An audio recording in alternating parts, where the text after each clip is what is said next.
ভারতের রাজস্থান রাজ্যের যোধপুরে মেহরানগড় দুর্গ।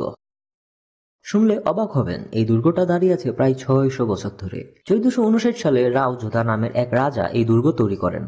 উঁচু পাহাড়ের মাথায় বানানো, যেন শত্রুরা ধরতেই না পারে। ভেতরে প্রবেশ করা তো দূরের কথা, ভেতরে আছে রাজাদের আয়নার ঘর, দরবার হল, কামান আর যুদ্ধের অনেক চিহ্ন।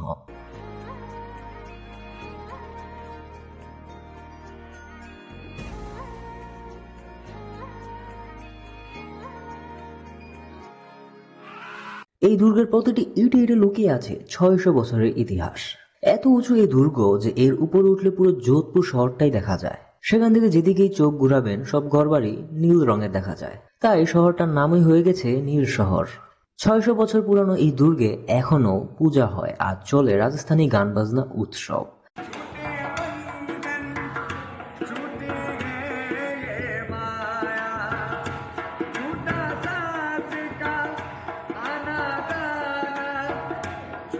প্রতি বছর হাজার হাজার মানুষ পুরো ভারত থেকে এই যোধপুর শহরে মেহরানগড় দুর্গ দেখার জন্য আসে। মেহরানগড় দুর্গের ইতিহাস, রাজকীয়তা আর সৌন্দর্য সব যদি একসাথে দেখতে চান, তাহলে তো একবার ঘুরে আসতেই হবে রাজস্থানের যোধপুরের মেহরানগড় দুর্গ।